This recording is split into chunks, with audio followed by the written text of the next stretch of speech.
You guys have to see what David Dobrik says happened to his friend. One day he visited her apartment and he was like in a suit and tie. And I came in and I saw him in the suit. And then she's like, please leave. And she closed the door on me. So I left and she came up to my apartment fucking sobbing. And she was like, this guy, please, you cannot repeat this. And for 3 years, I held the story to myself because I thought this guy was going to kill me. But they were like, if you ever repeat this, they'll kill me and they'll kill you and they'll kill anybody that you love. And she was sobbing to me. And she's like, there's this guy, he came to me. And he's like, he was telling me that, sorry, my headphones are going. Bro, this story gets even crazier, so make sure to like this video and follow me for part 3. And click the link in my bio for a special surprise. Let's get it! I honestly feel as though all of the conspiracy theorists deserve an apology. Because we were never conspiracy theorists. We were just early. We were just awake. We were just very intuitive to what was going on. And a lot of people were lost in the sauce. A lot of people could not fathom that these things were happening. But we knew. We knew about the aliens. We knew something wasn't right about Katrina. We knew the government was offing civil rights activists left and right. But every single time we would say something, oh, it's all in your head. Oh, don't let me forget about COVID, too, because y'all tried to play in my face about COVID, and I knew that shit was not right, along with them vaccines.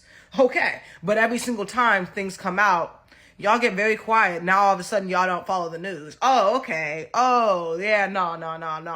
We're going to have to start giving credit to these conspiracy theorists because really there was never a conspiracy. They're not crazy. They're not stupid. They're not slow. Actually, you were kind of the slow one. Actually, you were kind of behind. And no shade. It's no shade whatsoever, even though it should be, because y'all really, quite literally disrespected conspiracy theories for a long time. Try to make it seem like people were just outright delusional and need to get better in touch with reality or something.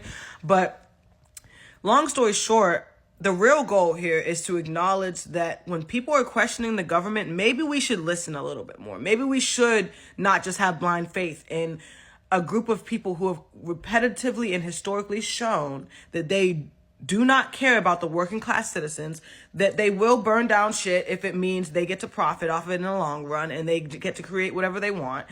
Maybe we should actually use this information to create a better future. Hey, this country really does some fucked up shit. And instead of addressing the fucked up shit, they just be quiet about it for 20 years and then try to release it on the low 40 years later so we can no longer be enraged about it. And it's like, no, I still remember whenever people were saying this is not right and you guys try to deflect, So, yeah, that's just my rant for the day. Apologize to your conspiracy theory friend and let's start holding the government accountable because it doesn't matter if it happened 20 years ago, bitch. Y'all played in my fucking face 20 years ago. I want blood. I want reparations, period. I have a theory that when we see these celebrities who get all this plastic surgery to the point where they don't even look the same, it's not actually them.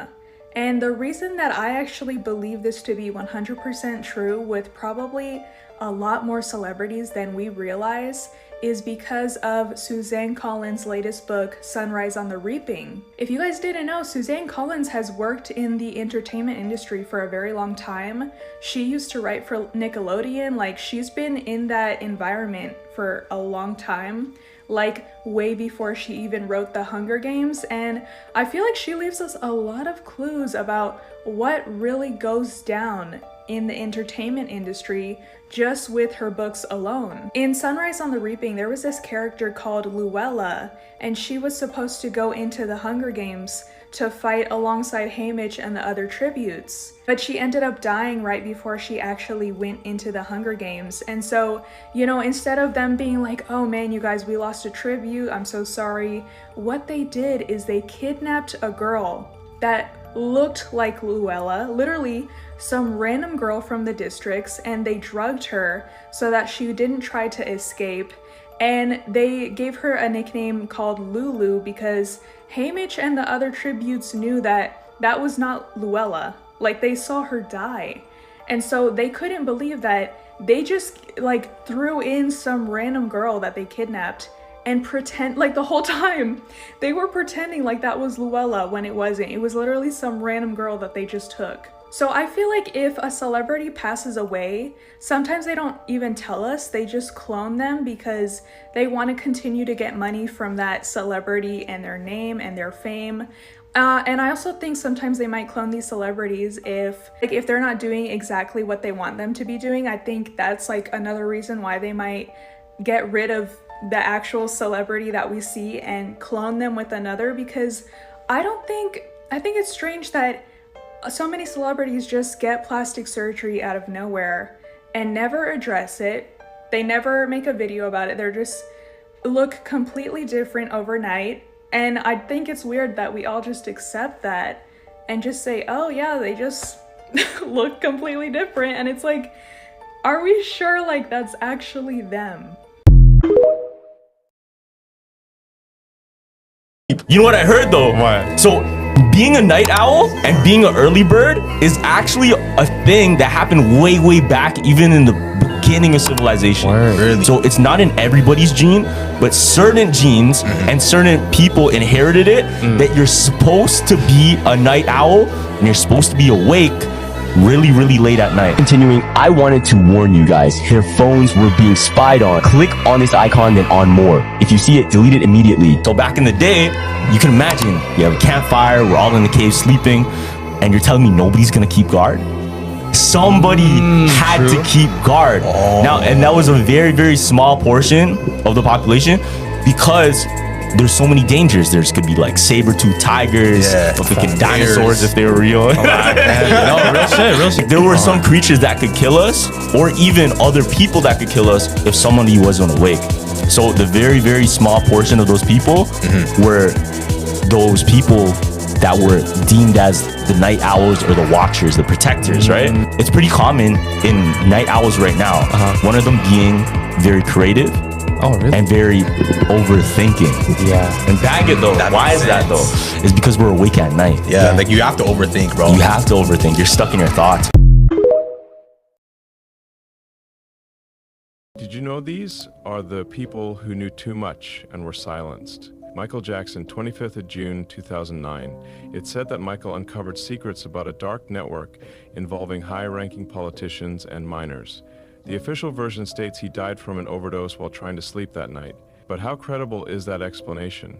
Barnaby Jack, 25th of July, 2013. This famous hacker shocked the world when, during a conference, he demonstrated how some could manipulate pacemakers to cause clean, undetectable deaths. Just days later, Barnaby was found dead in his apartment. A simple coincidence, or was he silenced for what he knew? Daphne Caruana Galizia, 16th of October, 2017. This investigative journalist exposed secrets about the elites and the controversial Panama Papers. Her research placed her in direct conflict with powerful figures. Shortly afterwards, a bomb in her car ended her life. Is it really just a coincidence that all these people met such fates, or did they uncover something they were never meant to know? But what do you think, Comet Silence? If you want me to keep exposing the hidden truth... There are people living inside of the Earth. It's true. New information from NASA states that there is a large ocean beneath the Earth's crust, after scientists detected movement below the surface. Around 500 miles below, a large supply of water has been found stored in a rock named ringwoodite. But it gets even crazier. Scientists say that this rock is so huge that it contains 3 times the amount of water on the Earth's surface. This causes many to believe that there is more down there than we originally thought, possibly even civilizations. While the news of this discovery was over 10 years ago, it was never talked about. Is the government hiding this information from us? What do you think? Want to know what you missed while you're distracted by Jeffrey Epstein documents and G-Side in the Middle East and aliens in Miami? One of the world's most infamous conspiracy theories? Stop being a theory. And I am talking about the McDonald's ice cream conspiracy. And oh boy, is it bigger and more sinister than you might think. And this case is direct evidence, proof even, that corporations engage in conspiracies for their benefit against us. And this one's fun and it's spicy. So I'm going to briefly catch you up on the basics of the McDonald's ice cream conspiracy theory, and then I'm going to fill you in on the new lawsuit that sheds light on what's really going on. And this one goes right to the top, to emails sent by CEOs. So I'm sure you know that McDonald's is famous for having their ice cream machines down all the time. And it became so common throughout the 2010s that it became a meme. Mainstream news outlets started reporting on it, and people all over the internet started speculating on it. See, McDonald's ice cream maker is made by this company called Taylor, who's been making McDonald's equipment since McDonald's was founded. And if you own a McDonald's, you are required to use this ice cream machine. Johnny Harris made a great video about this a couple of years ago. Highly recommend you watch it, and it'll catch you up to speed to this new lawsuit that just came out right at the end of last year. Mind-numbing 100-page instruction manuals for ice cream makers. I started talking to McDonald's franchise owners and managers, and yes, it turns out there is something really weird going on. And when Johnny read through all those service manuals and read through a bunch of the financials, he discovered something interesting. In 2017, Taylor claimed that 25% of their revenues comes from recurring service, i.e. fixing the machines. According to the stats in this report, that would be $78.75 million a year. But in another report from the company, he found them claiming that actually they make $170 million a year just from maintenance and repair. The entire business model of this company is to put out a faulty product that franchisees are required to use and then to charge hefty fees to repair it constantly. But that is just the start of this. Because a startup named Kitsch actually designed a product that you can plug into this ice cream machine, and it will hack the ice cream machine's computers and fix the problems for you. It connects to a phone app so you don't have to deal with their stupid little screen, and you can see exactly what's wrong and fix it without calling the repairman. And you can imagine how Taylor felt about that. And this is where we go into straight up conspiracies. Not conspiracy theories. I'm about to read from court documents. So here's a lawsuit filed in 2021 where Kitsch sued this dude who's a McDonald's franchise owner and laid out the dirt. This case is about corporate espionage and the extreme steps one manufacturer, Taylor, has taken to conceal and protect a multi-million-dollar repair racket. Kitsch soon uncovered a repair racket whereby Taylor designed flawed code that caused the machines to malfunction. So Kitsch designed this revolutionary new technology that would fix this problem, and it was worth millions of dollars, and they had to test it out on actual McDonald's machines. But they knew that various companies would try to steal their data, so they created a whole bunch of legal firewalls and NDAs and were very careful about who got their hands on this new Kitsch product. And it was for good reason, because Taylor tried to steal it 3 times. First, one of Taylor's distribution managers tried to purchase a device, but Kitsch's security protocol flagged and blocked the purchase. Then, a lawyer employed by Taylor's outside counsel attempted to purchase the Kitsch solution. Kitsch blocked the second attempt. After that, 2 private investigators associated with Taylor used aliases and dummy email addresses to get their hands on the device. Once again, Kitsch canceled the orders. They literally hired corporate spies to use fake names to try to get their hands on this software. And when all of that didn't work, they found a McDonald's franchise owner to collaborate and collude with. Everything changed after Tyler Gamble, a major McDonald's franchise and leader of the group that works to introduce new products into McDonald's restaurants, enrolled in the Kitsch trial. Gamble approached Kitsch and explained that he was the head of McDonald's equipment team, and at first, Gamble appeared to support Kitsch's mission. Kitsch is informed and believes that this was a ruse. Now we get to the parts of these documents from the court that are fully redacted. Like, I spent the first month of 2024 reading Jeffrey Epstein documents, and McDonald's documents are just as redacted. I think this is because it's proprietary information about Kitsch's software inside of here. But anyways, back to this franchise owner, Gamble, who got into the Kitsch trial and got his hands on one of their machines and then started using it in conjunction with Taylor, the company, to reverse engineer their technology and to make their own product. During the case of discovery, Kitsch later examined that machine and discovered that Gamble's Brownsville device was connected to the internet. Again, if they had taken it off the internet for a long time to do things to it, who knows? And when it connected back to the internet in 2021, its SD card was 90% full. The device log indicated that someone had been accessing the Kitsch Solutions device, and the device had been powered on and used for weeks after going offline. However, according to the device log, the cables were disconnected periodically, so the device could not retrieve information or connect to the internet. I.e., they took this device by stealing it from the trial, and then they unplugged it from the internet so it couldn't tell Kitsch what they were doing, and then they worked on it in secret to try to reverse engineer it. And then lo and behold, a new product hit the market from Powerhouse Dynamics that was basically an exact replica of Kitsch, but not as good. And surprise, surprise, Powerhouse Dynamics is owned by Middleby Corporation, the same company that owns Taylor. You know, this Taylor that makes the ice cream machines? Probably just a coincidence. And now we're caught up to what just happened. But what's the new scoop, you ask? See, back when Kitsch was gaining traction, right before their trials got infiltrated, McDonald's had sent out this email warning franchise owners not to use Kitsch because it wasn't safe. This was the email where they threatened to void all warranties if you used a Kitsch device. They said that it was allegedly really, really dangerous and it's going to turn on while you're repairing it and it'll rip your hands to pieces, despite the machine itself having fail-safes in place to not allow it to turn on when it's open for repair. And then in all bold, they said, as such, McDonald's strongly recommends that you remove the Kitsch device from any machines and discontinue all use, and is reminding you da-da-da-da-da, you get the point. But as it turns out, they uncovered an email from the CEO of the Taylor parent company, Middleby, the guy in charge, that was straight up mafia code language for someone killed this product. Quote, not sure if there's anything we can do to slow up the franchise community on the other solution, i.e. Kitsch. Not sure what communications from either McD or Mid can or will go out. Like, who knows? Like, maybe it would be a shame if something happened to the other solution. And just about 2 weeks after he sent that email out, McDonald's sent out this email.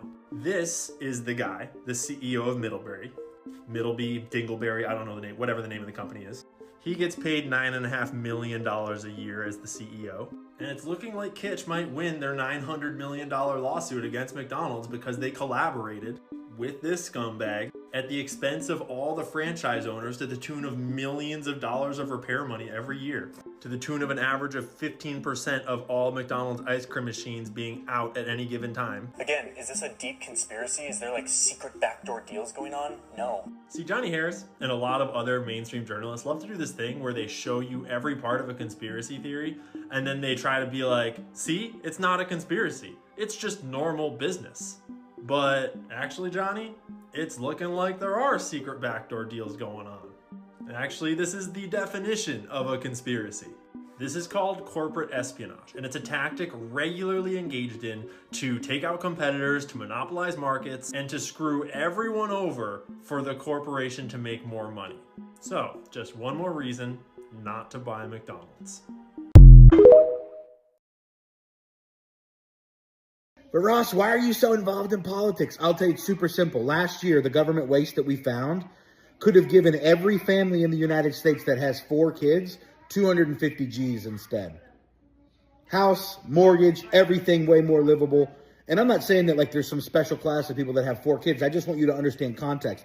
The amount of money that we gave to Ukraine during the war was enough. If you're a person who's like, we should be solving homelessness or at least caring about our own problems in America first. If you're a Democrat, Republican, everybody can agree with that. Even that money alone that we sent to Ukraine could have gotten every single homeless person out of the streets, bought them their own single wide trailer, new, got them a new wardrobe and a new used car for them, new to them. Okay. I did all the math a year ago when it was all going down or whatever. And that's why you should care about politics a little bit, because people are robbing you blind and you're struggling. And if you're not struggling, your family will probably struggle at some point, your children, because they're not going to be able to replicate the same kind of revenue that you have if you have a normal job. That's why I'm always trying to grow businesses and stuff like that so that I can generate so much more money than what a normal job can do, because a normal job doesn't cut it anymore. And the reason it doesn't cut it anymore is because people were lining their pockets in order to say yes to bad policy that made everything hard for me and you to just do life. So anyway, that's why you should care about politics. I don't care about politics. I didn't care about Trump when I first came into this. And I don't love what he's doing now, by the way. But the reason I cared so much is because I saw the system, Trump, or the media lie directly to everybody about Trump saying that all Mexicans were rapists. That just wasn't true. And I didn't like that people were just absolutely lying to people and they're buying it hook, line, and sinker. And then I saw them lie about other things that were even more important than that. And I had to say something. And the other thing is they're not even using the money for something that like you would be cool with. Like, it'd be one thing if like, oh, $100,000 of my money was in like my buddy's pocket and he built himself like an addition onto his house so he could have 2 more kids and not feel cramped and give the wife the life of her dreams and type of thing. But that's not happening. Do y'all remember when that dude held up the bag of bushings? It's like a Ziploc bag, this big, of bushings for aircrafts, and he asked the person how much he thinks it's worth. It cost us $50,000 per bag of bushings. It's like just pieces of plastic or rubber made by nobody special. That's wrong and stupid that they're blowing our money on that. So the government does all kinds of crap like that, and they always lie, and they always blow your money on dumb stuff. It's like a perpetual problem. So all I'm saying is these people are not doing what you want with your money, and that's the reason I care about it. It's just so wrong that I have to say something. There's a theory that we actually all did die in 2012. Have you ever heard of What? the everybody is dead theory? Oh, all of us are dead? Or everyone? Everybody is dead theory. I think I have, but tell me. So there's a theory, right? Yeah. Continuing, I wanted to warn you guys, your phones were being spied on. Click on this icon, then on more. If you see it, delete it immediately. You know how the world was supposed to end in like 2012? 2012. Everybody was like, oh fuck, we're gonna die, right? Yeah. So there's a theory that we actually all did die in 2012. Yep. And life right now, right? You know how people say when they die, their life flashes before their eyes? But to them, it flashes and it's almost like they perceive time differently. Oh, yeah. So what if everybody died in 2012 and we're all experiencing life through a flash, right? But this flash feels like however long, 80 years, right? Yeah. But really, it's just happening within like a millisecond. Within a millisecond, yeah. And then somebody's like presses the button and we just all wake up to nothing. So, are we just gonna ignore that the CIA has done experiments on our minds? Like really, how powerful are we? There was testings of our minds on thousands of Americans. Astral projection, telekinesis, telepathy. Our minds can create split personalities. There was a report of a German woman who had never left Germany, who had split personalities, and she starts speaking fluent French out of nowhere. Could this woman have possibly connected to her past lives, where she was a French woman? In astral projection, you can travel through time. Do we fully understand what we're dreaming? Is it us traveling to different dimensions, different worlds while we're asleep? Do we really understand what we're capable of? Certain people can harness advanced brain power. Unexplained videos of people lifting rocks out of the ground. Movies of people having superpowers. Even in TV shows. People who have claimed to get money, whatever they want, through a mind trick called manifestation. Can this prove that we are multidimensional beings? Loud pitch ringing in our ears that are unexplainable. Is schizophrenia people's minds being disturbed by negative entities? Why does our brain cells look like the universe?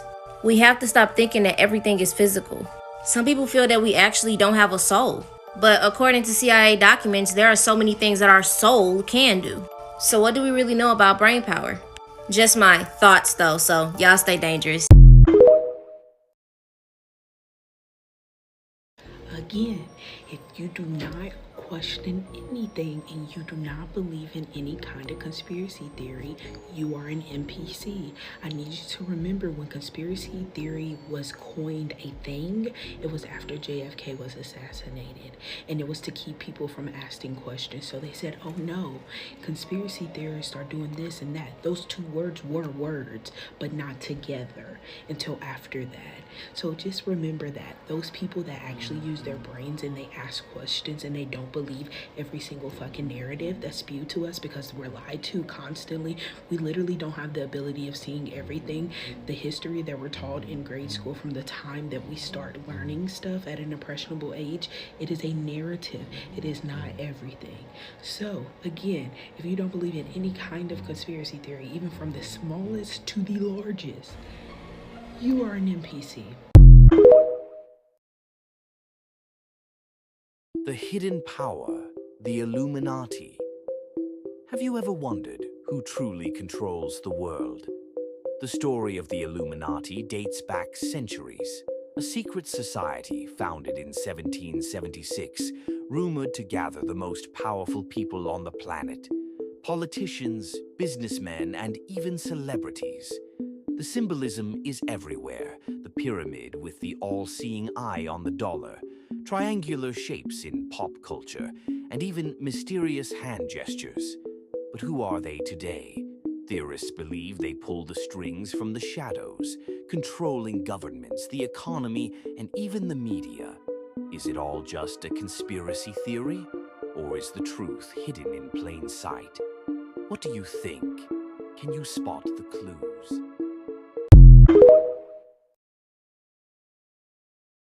Are they trying to hide the fact that the Earth could be hollow? This is easily one of the most plausible conspiracy theories of all time, because we've discovered systems that stretch for miles and miles and miles and have their own ecosystem.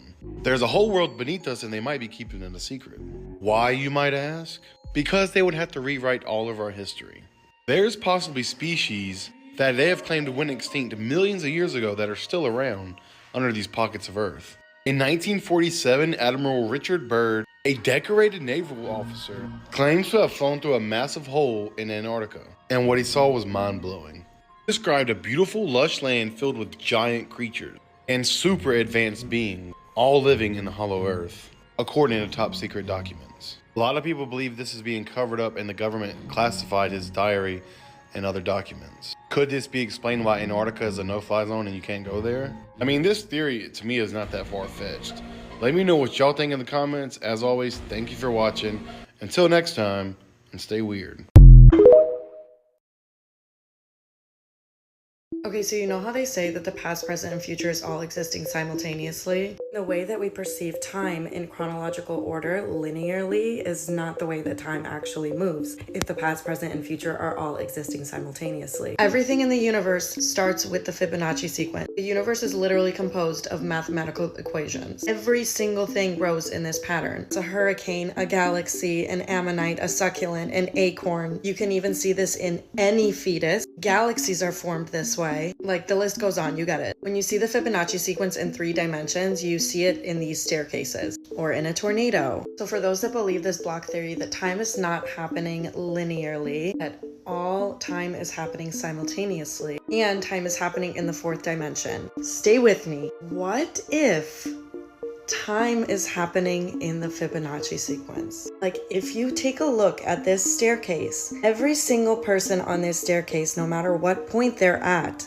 on the staircase, they can see each other. Another one made of glass, just to make you get the idea better. Like, I know this might be hard to grasp, but I feel like I'm onto something here. If everything starts and grows in this pattern, what if this is the energetic architecture of the path of our lives, the growth of our lives, and the way that time moves? In 2016, when I first opened my third eye, I had this vision of the Fibonacci sequence unwinded like this in the 3 dimension, and I saw a man go through his entire life in the Fibonacci sequence. But the bottom was the widest point and the top was the smallest point. He started his life at the bottom, at the opening, and as he went up to death and enlightenment, he got to the top. As that path narrows, though, there's less and less room. Like, pretend you're in a tunnel and you have less room for things that are unimportant. So I was watching this man go through this cycle of his life where all of these things that he thought were important no longer became important the closer that he got to death. There is something about the Fibonacci sequence that is so sacred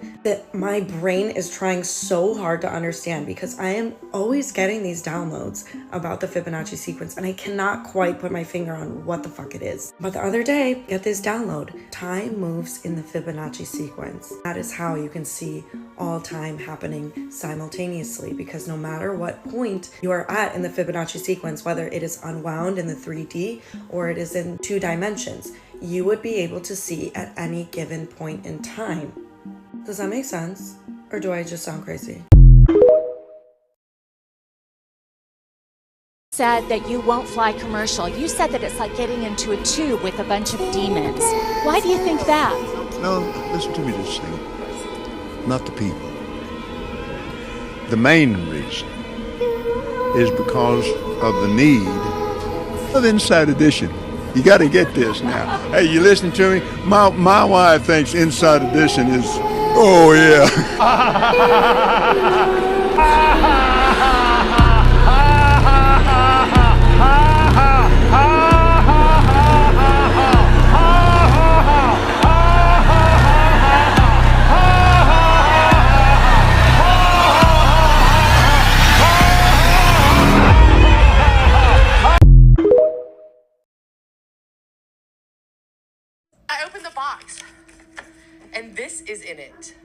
And it has some very KKK's cross. Fucking. This was in my box of Velveeta. So I'll admit, when I first saw that video, I took it with a grain of salt. But upon doing some further research, this is something that's happening very frequently. So all across Pennsylvania for the past few months, people have been finding these bizarre, cryptic, conspiracy-laden notes packaged with their food or other home good items. Someone found one of these notes in a Belvita box. The person at the beginning found theirs in a Velveeta box. And they've been found in dog food containers, pasta, cake mix, candy, and cookies. Whoever's putting these notes in these boxes has access to a lot of food. Now, obviously, whatever this person is putting on these notes is coded in some way. I haven't really found anybody that's been able to decipher what this note actually means, but it's incredibly offensive and incredibly bizarre, making references to a number of disturbing topics. It really is a mystery. Who has access to this much food? Who's bringing these notes in and who's putting them in boxes? Obviously, whatever this person has tried to do by spreading this message has worked, because their message is now blasted all over social media, whatever that message is. But I really hope that they can find who's doing this and question them, because, I don't know, it's kind of concerning that this person's able to put this sort of a thing in food. Who knows what else this person could add into food products, especially if they have this sort of access already. All right, someone explain this to me. You see these two rainbows here, all right, which are coming from the reflection of this corner and this corner of the glass. Just like this one is here as well, coming from that corner, as well as this one coming from that corner. So when we see a rainbow outside in the sky, shaped like this, where is that coming from? The only explanation would be if we were to have some form of rounded glass structure above us. If you've never heard of the firmament, look up the firmament and research and educate yourself. I'm not saying the earth is flat, but it's not a globe.